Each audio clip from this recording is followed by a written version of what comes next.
Hi, my name is Steven.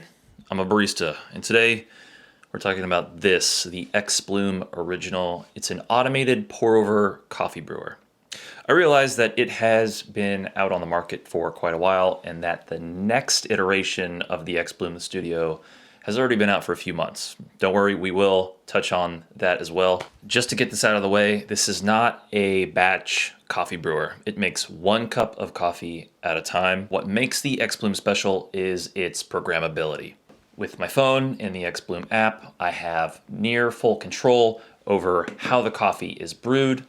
So before we get into the review, I'm just going to quickly show you how the xBloom works. There's 2 ways to use the xBloom: xpods and the Omni Dripper. For this review, we're going to focus on the Omni Dripper, and we'll be using the dedicated xBloom app. So in the morning, your machine will look like this. It's in sleep mode. To wake it, we'll tap the xpod dock. Now we're in awake mode. We're not quite ready to brew coffee yet. There's still one more mode we need to go into, but we'll get to that. In the app, we'll navigate to the recipe we want the xBloom to brew. This is a standard recipe that I have made for the coffee I'm brewing right now. We'll click the play button at the bottom of the screen. Then this window will pop up, and it'll give us 3 steps to go through. The first is to activate the brewer. To do this, we can use either the NFC tag at the bottom of the clear Omni Dripper that comes stock with the xBloom Original, or we can use the included recipe card with the black updated Omni Dripper that you can get on xBloom's website. And this is the third mode that I was talking about, activated mode. The next 2 steps are pretty straightforward. We'll go ahead and add 15 grams of whole bean coffee, which I've sprayed once with an RDT sprayer. Then we'll attach the Omni Dripper loaded with a coffee filter. I've given the filter a few sprays as well to help it stick to the inside of the dripper. Go ahead and place a cup underneath. And now we're ready to get started. The recipes that come preloaded on the clear Omni Dripper and on the recipe card with the black Omni Dripper are xBloom's default recipe, shown here in the app. This recipe is fine for most use cases, and if you want to get started right away, you can simply tap on the xpod dock to get the process started. We want to brew our custom recipe, so we'll go ahead and hit Let's Go in the app, and then the brewer will take it away. The dock will the dripper over to the left to grind the coffee at our specified grind size, and then back over to the right to start brewing according to our recipe's specs. Fast forward, and there you have it, a cup of coffee. First things first, does it work?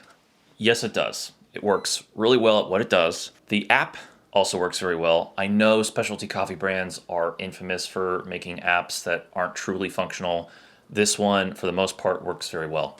xBloom did not send me this. I bought it used off of Facebook Marketplace, so I am the second owner of this machine. I bought this machine 6 months ago and have been using it weekly ever since. The first owner was a backer on Kickstarter, so that gives you an idea of the lifespan of this machine so far. Who it's for? 4 use cases. First, and this one's pretty obvious, enthusiasts. I would say that the xBloom is for specialty coffee people who want to automate their brewing process but still want full control over how that coffee is brewed. One thing to keep in mind for people that are brewing coffee at home, this doesn't replace your gear in terms of ownership and experience. For me, it wasn't a question of, do I buy the xBloom or do I buy that new gooseneck kettle that looks like a DJ mixer? No, instead, it's more of a question of which one does my silly ass buy first. Number 2, roasters. Say you're a roaster and you want to test multiple sample roast profiles against a standard recipe. I think the xBloom is great for that. It offers precision and speed. Number 3, cafes, especially small cafes that are only staffing 1 or 2 baristas at a time. We've all been there. We are the only one behind the counter. We've got a line of people. Someone comes up and orders a pour over. I love that someone has ordered a pour over, but at the same time, I feel inconvenienced. So it would be nice to outsource that to the xBloom. In my opinion, for cafes, the xBloom has the potential to be a better Marco SP9. If we're looking at the Studio, it costs $500, where a Marco costs $3,600.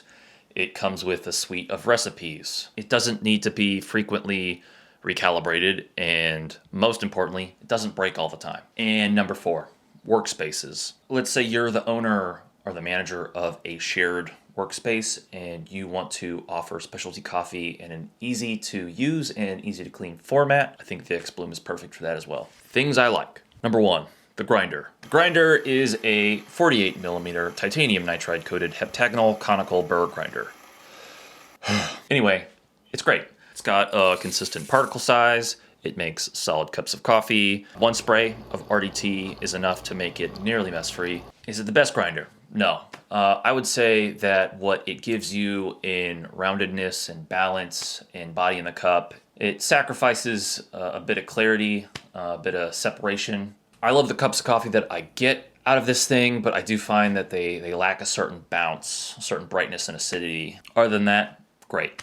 The grinder can work standalone. Just be careful, this grinder has 3 modes: sleep mode, connected mode, and activated mode. And in order to use the grinder, you have to be in connected mode, but if you activate it, then you can't use it anymore and you'll get this screen as opposed to this screen that you want. Number 2, recipes and consistency. One of the first review videos that I found on the xBloom before I decided to purchase it was this video by Coffee House. And in the video, they explain that they use the xBloom as something of a lab machine. And that is because of its consistency. Now, with a recipe, I have near total control over how I want to brew the coffee. I can control the number of pours or pulses, the temperature of each pour, the shape of each pour, for which there are 3, circle, spiral, and center, whether or not there's agitation before and or after each pour. And the thing that I have found over time of using this machine, and I've seen other reviewers echo this as well, is that it is remarkably consistent. It tends to produce the same results, same temperature, same volume every single time. It's that consistency that unlocks the power of those recipes. It just works. Number 3, the pour. So say that the pour somewhat mimics the pour of a gooseneck kettle. Other reviewers have pointed out that it doesn't exactly have laminar flow.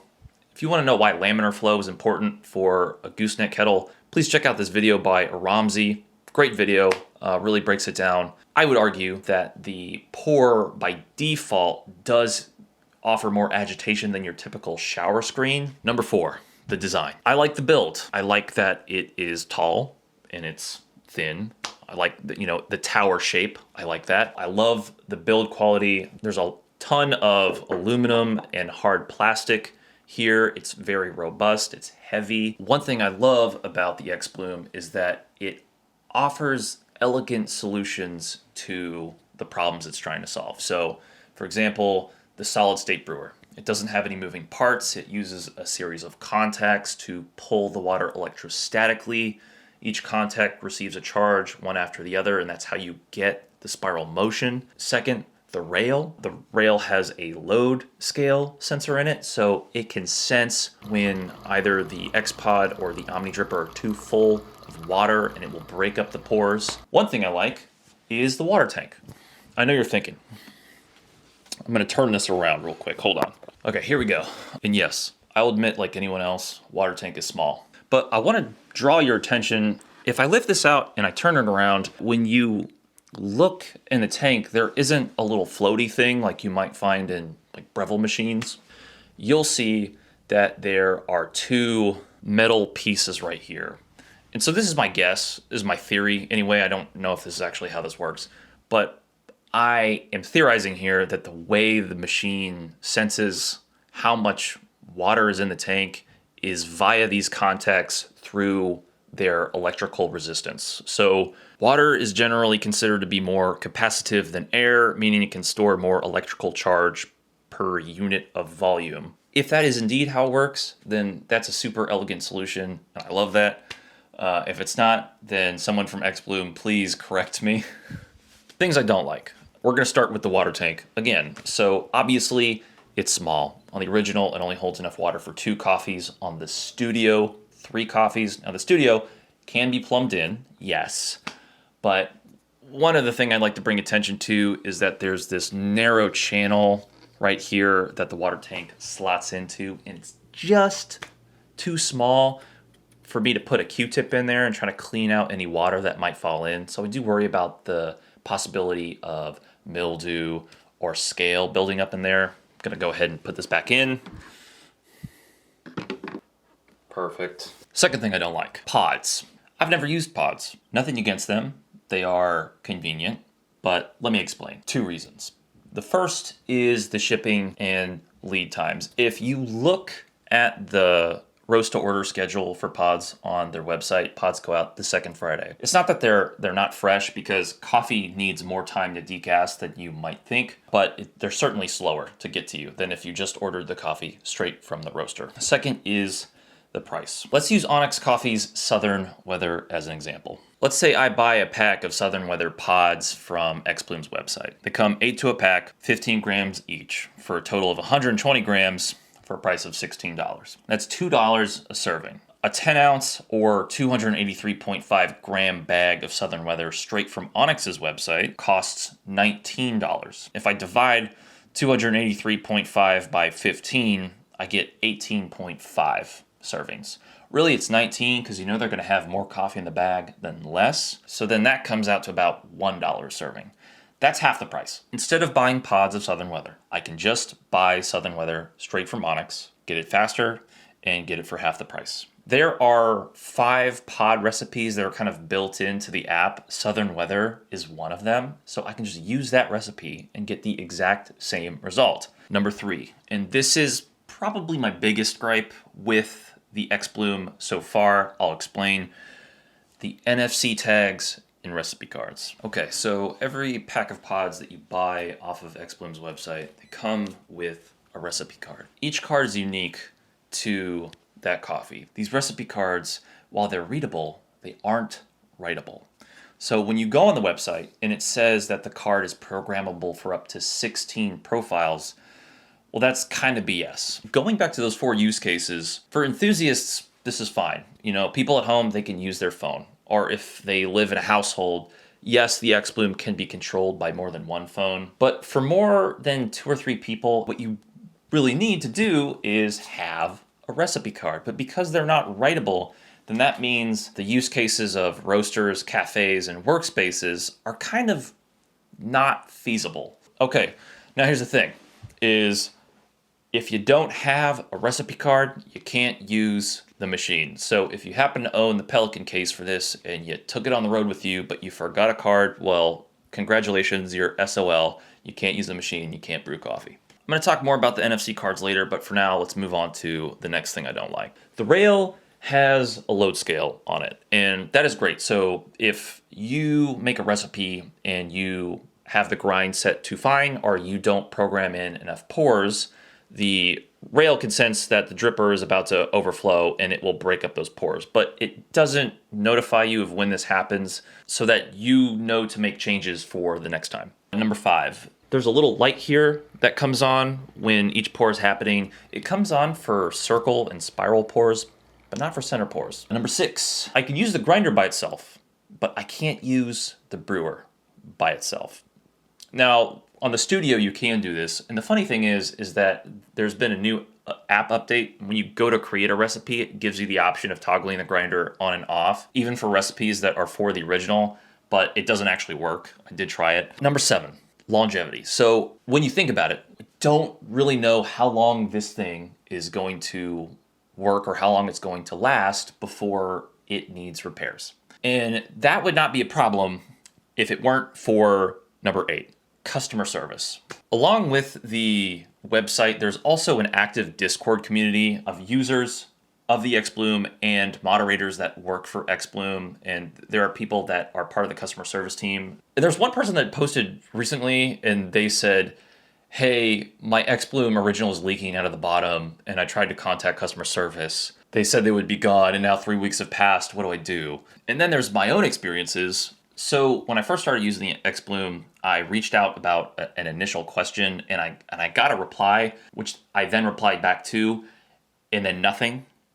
And then months later, after the studio's released, I reached out about another problem, and then nothing. And if you go online, you'll find that this is not an uncommon experience. It's not surprising, like this is a new company. I don't know what the problem is. Like, I don't know if there's an issue with their ticketing system. I don't know if it's scheduling. I don't know if it's leadership. I don't know what it is, but it is a thing. Because they're a new company, give them a bit of grace, but proceed with caution.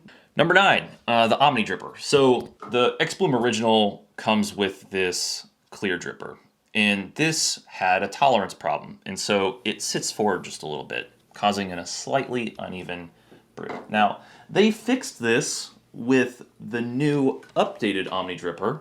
All right, so this one sits perfectly flat, but then the Studio came out, and the Omni Dripper 2 came out with the Studio, and it suffers from the same tolerance problems. But the issue is that they updated it just like they did with this one, and they put in a metal tab. But if you go on Discord, you'll see that that still doesn't work. So you'll have to make your own fix using like aluminum foil, which I've seen people talk about online. But there you go. Feedback. If I worked for xBloom, what would I do? What would I change? Number 1, a timer. One of the things that makes the xBloom really different from a lot of coffee brewers is that it grinds and brews in the same sequence. Now, there are other coffee makers on the market that do this, but I would argue that they're not as easy to use, they're not as easy to clean, and you can't program them. This is perfect, and the rail system works really well. But unfortunately, you can't program the xBloom to make your coffee at a certain time, which is like the perennial problem for specialty coffee people that own coffee makers. Like this is the one problem we've been trying to solve, and you've solved it, but I can't do the thing. Number 2, NFC. Users should be able to program their own recipe cards, period. It's okay if I have to buy the recipe cards from you, and then I can program them using the app. That's fine. You could make a bit of money on that. I know one issue is that these are Type 5 cards, and that there are certain protocols that Apple doesn't support for Type 5 cards. One of my fears is that the protocol that we need is kind of locked behind Apple's lack of support. If you could at least do it for Android users, I mean, that's a step in the right direction. If it's a different reason and you're just trying to protect your intellectual information, well, I have to say Meraki has already done it with their espresso machine. So brands are already adopting this technology. I think it's really important that you get in the lead of it, and especially for those 3 use cases I was talking about, for roasters, for cafes, for workspaces. Like, that's money on the table. 3, the app needs to be more open. And what I mean by that is I think there needs to be a database of existing profiles. Like, let's say I buy a new coffee, like this holiday blend iridescent from Counterculture. I want a recipe for it. It would be nice if I could go on the app and see that someone has already made such a recipe, and then I could just immediately plug and play. Now, I understand that someone has already published such a database on Discord, but there's an app for that. Number 4, the recipes. If you own an xBloom, then a video you're very familiar with is James Hoffman's video. Like 19.5%. That's the kind of range where I don't know if I am struggling with the roaster's interpretation of the coffee or the machine's delivery of the roaster's brew method. He says, hey, it's great that roasters can program a custom recipe for those pods, but without an idea of the type of water they're using or the TDS of the coffee, I don't know if I'm really getting the coffee as the roaster intended. Let's just talk about it. Add a space where you can say what kind of water you're using and what the TDS of the coffee is. For the original, it would be nice if you could use the brewer standalone. I understand if it's a hardware constraint, but if it's not, number 6.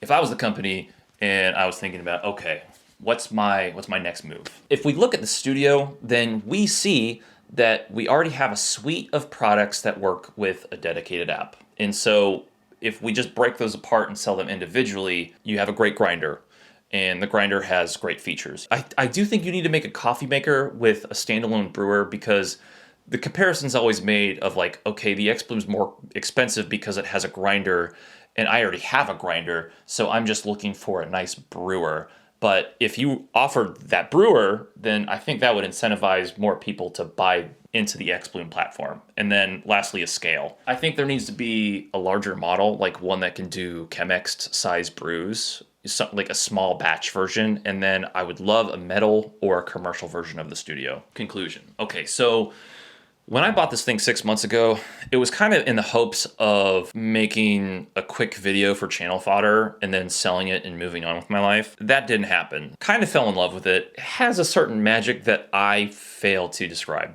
Is it perfect? Honestly, no. But it does a lot of the things that I would do brewing coffee, and it does them very consistently.